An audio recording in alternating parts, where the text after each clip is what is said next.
Every video game has its pros and cons. Every video game series has its ups and downs. Sonic Forces, well, has a lot that needs to be talked about. A lot of interesting things came from Sega's newest entry into the world of modern Sonic. Some good, some not so good. But today, we're going to be talking about the top 5 worst things that came from Sonic Forces. I guess worst isn't the best way to put it. Perhaps the top 5 greatest things that could be improved in Sonic Forces would be a better title. But the latter won't get as much attention, so we're sticking with the initial title. The top 5 worst things about Sonic Forces. But everything in this list are really just things that can be improved for the future. Number 5. Sonic Forces introduces 4 ways to experience the game. Modern Sonic, Classic Sonic, the custom hero character, and tag team. Let's talk about the inclusion of Classic Sonic, the custom hero, and the wisp spawns attached to the hero character. First off, Classic Sonic makes his return into another modern Sonic game.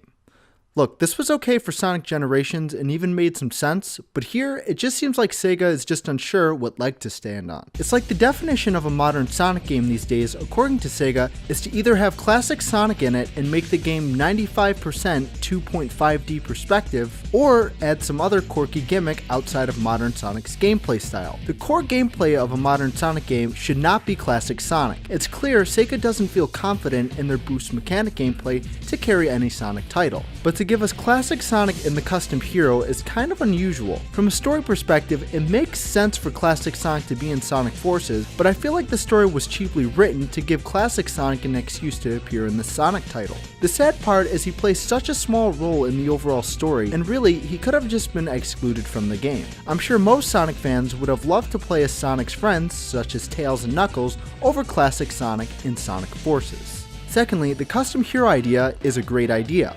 The part of creating your own custom character to use in the game is fantastic. Heck, every scene with classic Sonic could have been replaced with the hero character. But unfortunately, the execution kind of falls short, mainly because of the wisps and wisp spawns. These ruin the experience for me. Just like classic Sonic, the wisps feel extremely out of place in this game from a gameplay and story perspectives. I personally hated the wisps in Sonic Colors, and to see them return again really got under my skin. I really wish they would have took a similar route to Sonic Heroes in that each class had their own unique playstyle based off their class, or in this game's case, species that they are. Sonic has always been themed around nature versus technology.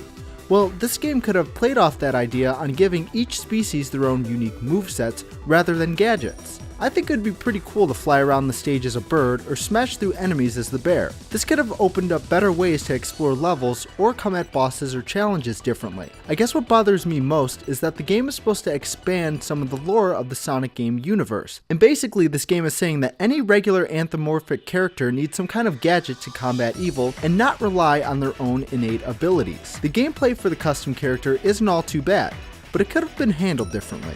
I like Sonic Heroes as a comparison because each character had a unique ability to them that changed the gameplay. But honestly, let's take the cat out of the bag here. This really should have been the game where Sonic's friends made an epic comeback regarding gameplay and story.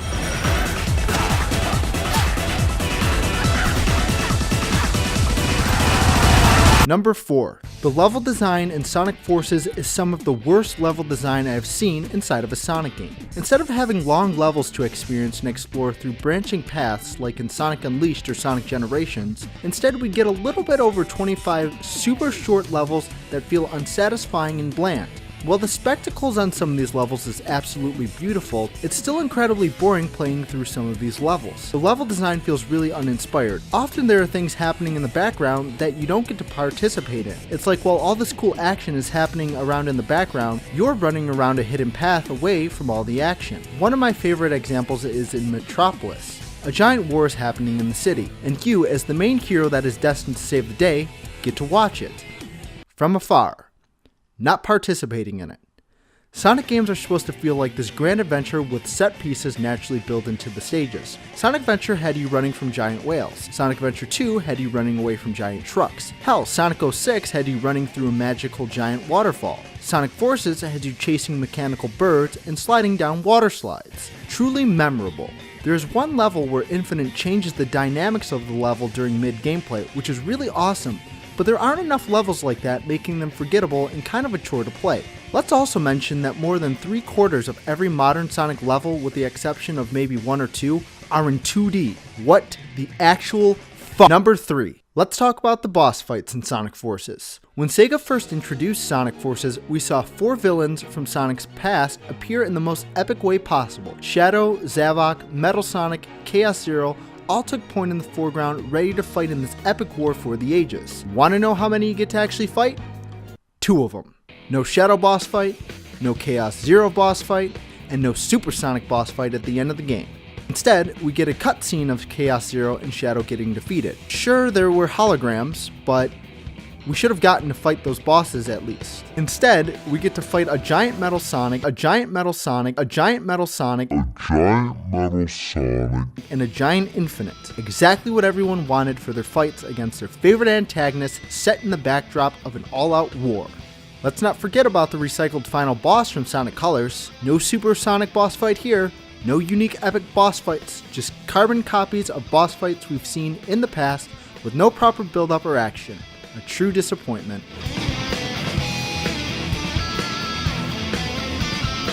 Number 2. The most important thing of any video game is the gameplay. Unfortunately, Sonic Forces does not deliver well here. No, it's not because it's a boost to win title, nor is it because of classic Sonic's inclusion. It's that the actual control of these aspects are clunky and unpolished. The gameplay of Sonic Forces feels like it backtracked from Generations in Sonic Unleashed regarding modern Sonic and classic Sonic. The physics are all out of whack with the momentum and control of your character. The gameplay feels really stiff at times and really slippery at others. The game does not control well as it may look.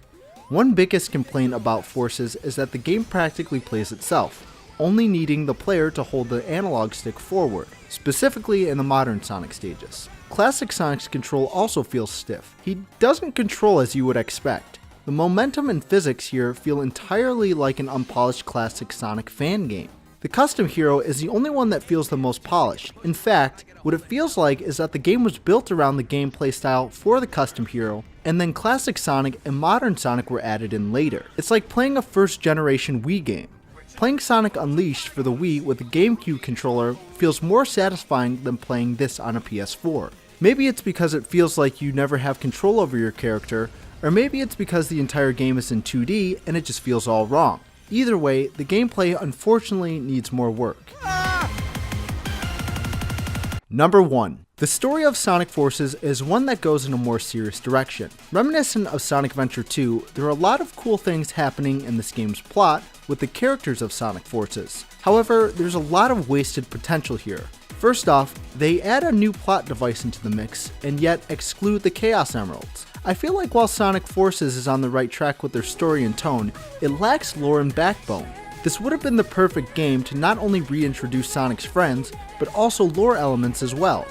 Instead of hashing out gameplay styles for Sonic's friends, Sega took the safe route and went for the gameplay styles that they were used to making: modern Sonic and classic Sonic.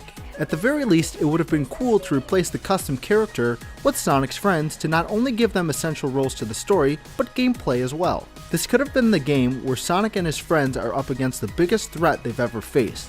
And while that still is the case, I feel as if they handled it in a less climactic way. While the setup and first act of the story was pretty good, it could have been more potent to bring Sonic's friends to the forefront of the story until Sonic is rescued from Eggman. Infinite and this new Eggman are not only the villains we wanted for the game, but are the villains future Sonic games need as well.